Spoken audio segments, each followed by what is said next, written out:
Welcome to Conversations from the Bench, where we analyze the tape of life of former Notre Dame walk-ons. Joining me today, Justin Meko. Justin was a 99 grad who played strong safety for the Irish.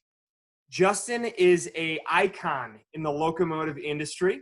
Following 4 years with the U.S. Army, he joined Norfolk Southern, where he spent 13 years in various roles before joining Amtrak as their VP of Safety, Compliance, and Training. Justin, thanks for joining me. Absolutely. It's a pleasure to be here. I kind of wish we were doing this like on a train. No, that would be fun. It's a neat backdrop. You get to see America. You get to see parts of America that people don't traditionally get to see. That's exactly right. You know, my son Henry is absolutely obsessed with Thomas the Train. We play it 4, 5, 6 hours a day. And my wife and I were actually just joking the other day that he's going to end up being a train engineer. Is it similar to you? Did you play a lot of trains and now you're like, I got to do this for a living? I did not. It wasn't an affection or affinity for trains. It was more the logistics side later in life that attracted me to the industry. That's fantastic. Did you do some? Were you doing a lot of logistics with the Army? I was a transportation officer, so it was a lot of logistics, and then I was based down in Virginia Beach. Yep. And Norfolk Southern is headquartered there, so it was a natural transition. Yeah, that's great. So, Justin, talk to me about Notre Dame. How'd you end up at Notre Dame? What was your walk-on experience? Everyone has something different, from just literally walking onto the team to getting their head pounded in for weeks at a time. What was your experience? Well, I grew up in a household where, you know, my father kept trying to insert Lou Holtz into the Holy Trinity, and my mom let him. But my father received his master's from Notre Dame. I'm the youngest of 3 boys, and all 3 of us did Army ROTC at Notre Dame. Nice. So the challenge for me wasn't if Notre Dame, it was, can I get into Notre Dame? So that's where my brothers applied some undue pressure by both getting in advance of me. Yep. But I grew up with an affinity for Notre Dame and a love for Notre Dame. I went to first football game I went to was in 1985, the Notre Dame Miami game, that 58-7. Yep. And, I remember walking out of the stadium with my dad. You know, as a young kid, I was in tears, and he promised me that there would be brighter days for Notre Dame football. And that Monday, after getting heckled by my classmates at school, I wrote a letter to the new coach, Lou Holtz, and shared with him that I wanted to play at Notre Dame. No kidding. He sent a letter back, and he shared that, you know, work on your grades. The admissions office won't accept you, whether or not you're a good football player, if you don't have good grades. Yeah. So that's he changed a dream to a goal. You know, he gave me a plan to and a path. You know, get good grades. Sure. So, that's Do you still have that letter? I do. It's actually hanging on the wall in my man cave. That's fantastic. That is an epic letter. That is really neat. It was neat. So I upheld my end of the bargain by getting the good grades, and Coach Holtz upheld his end of the bargain by promising me a spot if I did that. So it was an amazing journey. You know, from 5th grade to 12th grade, there were quite a few steps in that process. Yeah. But I've been extremely blessed to have just influential people in my life, whether it be teachers or coaches, starting at home with my parents and older brothers, just folks that gave me, encouraged me, fueled the dream, and just provided me a lot of opportunities that afforded me the chance to do that. So you, after you graduated Notre Dame, you ended up going to the Army, correct? That's correct. That's Gotcha. correct. And I got to imagine a lot of your walk-on mentality applied to your time in the military as well. Well, what I found is, you know, sports are a microcosm for life, and the experience that you have in a locker room is invaluable. It's the greatest leadership lab that you can, I believe, you can ever experience. What is it about when you say that locker room? What is it about the locker room in particular that creates sort of that leadership lab? What's the dynamic? It's the diversity and inclusion. Mhm. That's the most critical dynamic. When you think about our teams, whether you're on Tom Galloway's '86 team Yeah. or my '98 team, you have 105 people from all parts of the country, different races, different creeds, different socio and economic classes, and sports are the great equalizer. It doesn't matter when you put on that uniform, where you're from, what your background is. It's, can you be counted on, and can you respect others? And that's one of the masterful things about Coach Holtz. We have 3-team rules. Can I trust you? Are you committed to excellence? And do you care about me? And when you think about it, Mhm. whether you're in the military, whether you're working for a Fortune 500 company, those 3 principles should be guiding lights. And Yeah. it's just fascinating. The other dynamic is you're sacrificing the me for the we. And successful organizations are filled with people who do that. And Yeah. that's where I think that dynamic is critical. And also roles. Mhm. One of the, never saw the bench uh, in high school Yep. and coming up in sports. Then all of a sudden, all I saw was the bench. And There's a reason this is called Conversations from the Bench. that's correct. That's correct. And as a safety guy, let's make sure we don't get any splinters. Yeah, that's right. But it provided a perspective that I hadn't had before as far as embracing a role. And I thought I didn't appreciate that in high school. The teammates of mine who never played or came Sure. out and just gave it their all each day. Yeah. That component had helped me more than anything else. As I transitioned into the military, as I transitioned, everybody has to embrace their role. Yeah. Um, Yeah. so That's fantastic. Now, the leaders when you were there, who were the iconic leaders of the football team, and how did they embrace that? How'd they show that? gentleman that really stood out was Bobby Howard. Okay. Amazing story. Bobby was a teammate of Randy Moss's at, Okay. DuPont High School in West Virginia. Um, on the recruiting trail, he was kind of an afterthought in terms of, but you couldn't have a more, he just was a lunch pail person. Bobby Yeah. wasn't real vocal, but Bobby always led from the front, whether it was summer workouts, conditioning, in the locker room, with the way he carried himself, just respectful of his teammates. Um, he was just somebody that I really admired because of he came in as, well, he wasn't one of the more glorified recruits in that class, but Yeah. he ended up being our team captain, and it was on account of the way that he conducted himself, and he never asked anybody to do something he wasn't doing, and he just was somebody who was a pleasure to work with. Yeah, that's great. So talk to me about how you've translated some of the walk-on mentality and what you learned to both Norfolk Southern as well as Amtrak now. The big pieces, and it's a lot of lessons from Coach Holtz, the what's important now Mhm. acronym that he would constantly communicate to us, the respect for people in each role, understanding and embracing the role and impact each person on the team plays. And then similarly, the biggest one is deciphering between want to and how to when you're coaching, and Mhm. leadership is coaching.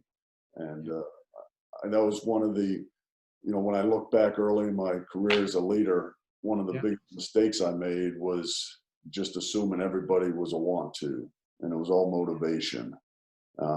When you need to decipher between want to and how to, and where do people need coaching, where do people need feedback and development.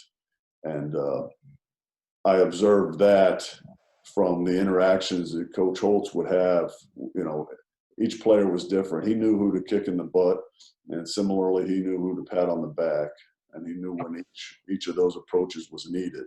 And that's what was fascinating about him. But the inclusion piece as well. You know, you look at The Last Dance that was recently on. Yep. And all NBA teams have diversity. What Phil Jackson brought to that was inclusion. You know, you have a Rodman, a Croatian, a Pippen, Jordan, and he molded those people to put their egos aside to focus on the team.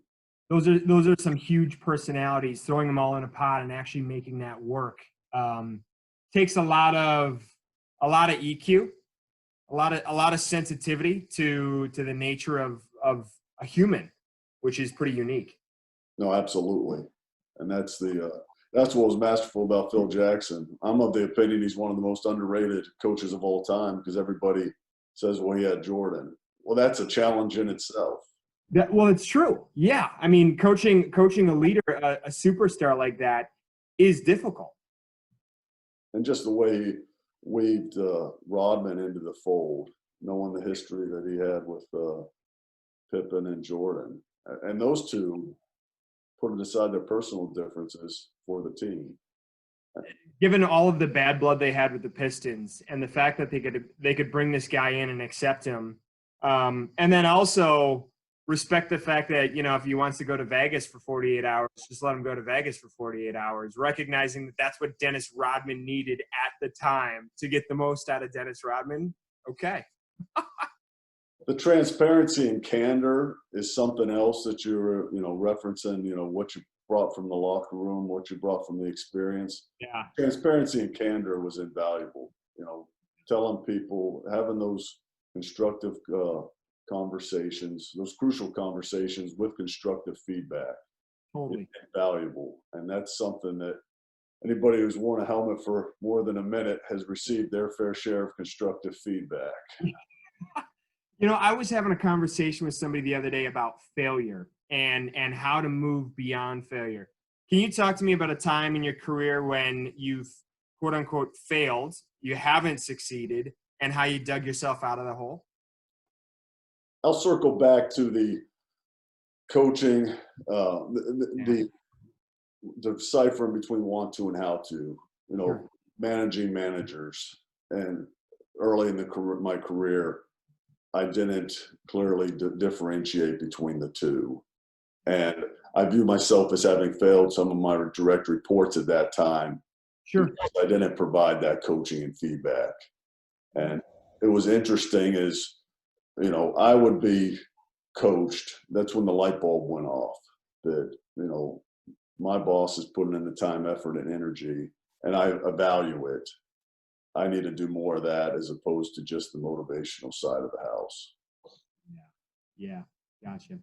If you were to give advice to guys, current walk-ons, and I ask this question almost every time, give advice to current walk-ons who are playing right now, what would that advice be?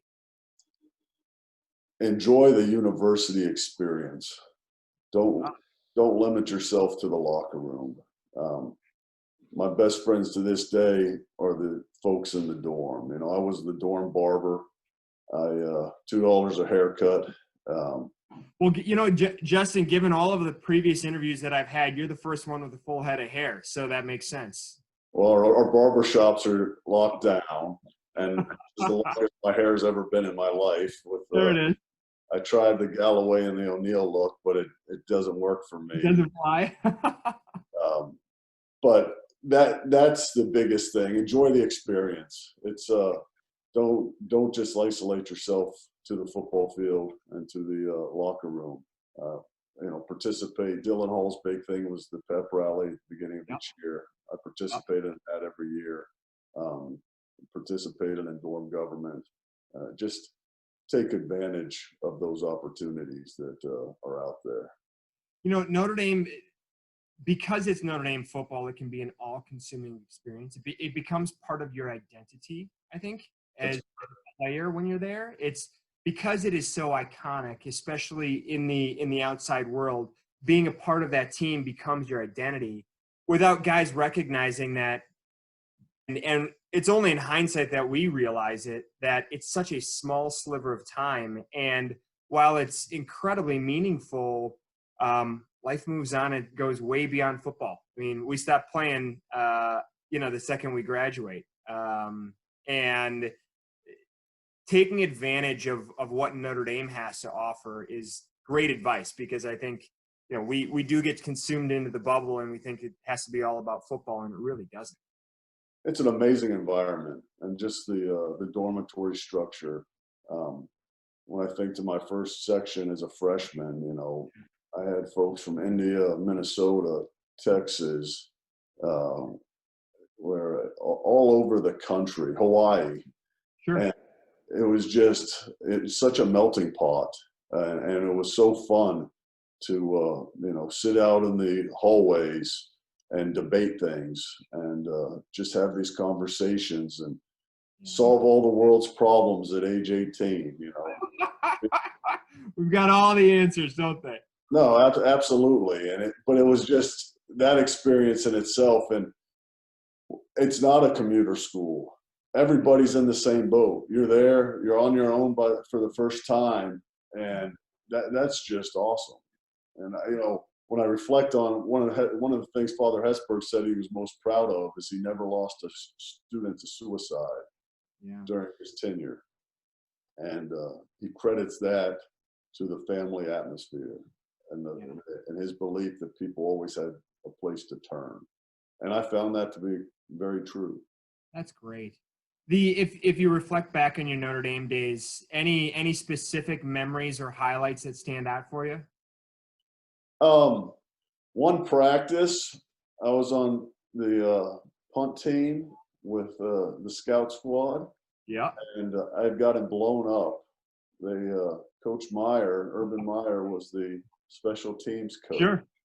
And I was running down. I thought I was going to make a tackle, but he had changed up the coverage, and he had the two ends run a pick play. And it was a total Rudy moment, feet above the head, the helmet sideways. Takes me a few minutes to get to my feet. So the next time down, I'm running with my head on a swivel. And I may not have been running as fast this go round. Yeah, that's right. He blows the whistle and he asks, what the hell are you doing, son? And the expression "give us a look" was was always the expression for the scout team. Give us a look. Give us a look. Try to make this thing real. Yes. And I said, I'm simulating what the gentleman's gonna do on Saturday after he gets blown up the first time this is run. And he said, what did Urban have to say? A couple explicitives, and then, I don't care if you get hurt, just run. So going back to the transparency and candor, constructive feedback. He was transparent, he was candid, Totally. provided constructive feedback. That was one of the more memorable moments. Coach Holtz's last game at Notre Dame Stadium. That was an emotional week. The Tuesday of that week, he announced that he would be leaving. We were at Loftus, and I remember, it was late November, so it was dark when we left, and it was almost like a walk from a wake leaving the facility. And the ESPN cameras were out there. Everybody wanted a quote,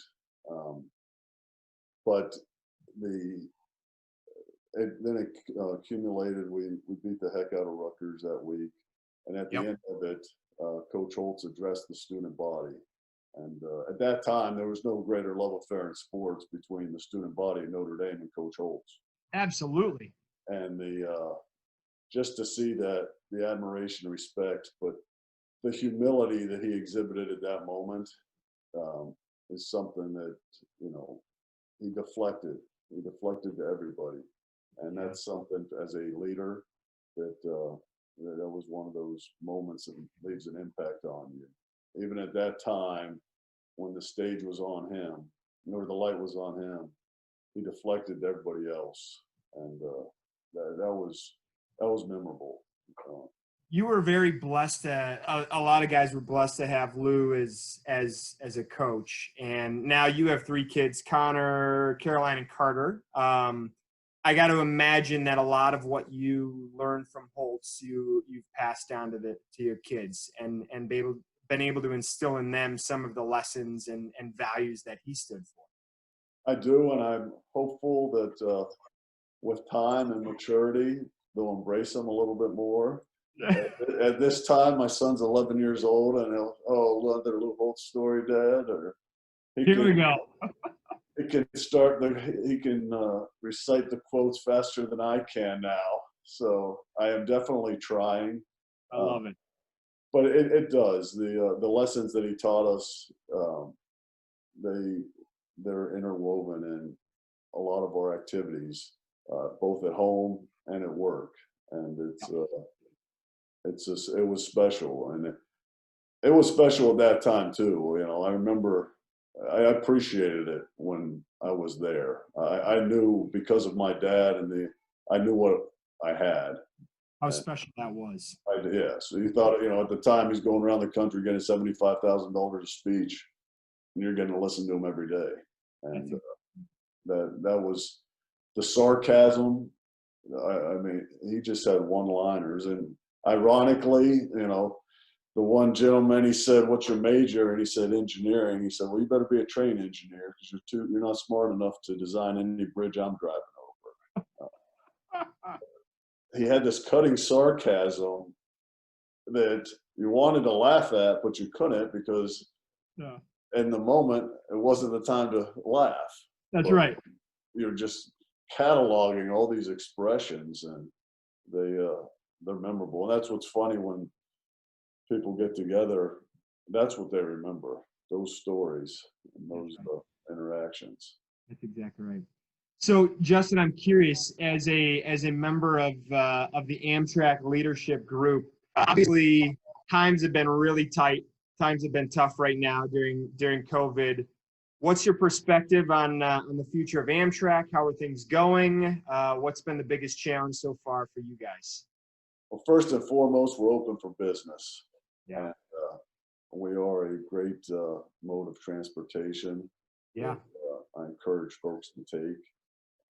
As you can imagine, we've mirrored the airlines and other passenger transportation in terms of the impact COVID-19 has had on us as an industry. And as far as the future, that's what we're working on right now. What's the future look like? Because expectations are going to be changing. We're doing a lot of things in our stations and in on our trains in terms of physical distancing. Sure. And making that experience, making sure that we're taking the necessary precautions to ensure a safe and reliable trip for the customers. Right. I think it's going to take time for the country to recover from this. Amtrak's no different. I do think that, I'd like to believe with the model that we have with our stations and terminals that we'll recover faster than the airlines. Yeah. And it's been exciting to see our workforce respond. We've had folks working throughout this, and we have some of the most dedicated professionals that I've ever encountered, and they're coming to work each day, moving America. We're moving Americans where they want to go, and that's been awesome to see. That you really got to dig deep. I got to imagine everybody. While we talk about motivation and execution, it's got to be a lot of motivation and keeping spirits high and just keep driving people to see the light at the end of the tunnel and find the silver lining in all of it and just dig deep. No, absolutely. And the communication has been critical throughout, just keeping people abreast of what's taking place and sharing what we're doing. And then similarly, from a credibility standpoint, they're seeing those steps that we're talking about being implemented. Sure. So keeping people at a time like this plowed with information is crucial. especially on the safety side of the house, that when you don't plow people with information, the need for it is still there. So that void is filled with rumors and speculation, Yep. and those can be very distracting. A pandemic in itself is distracting. When you add rumors and speculation to the fold, it doubles.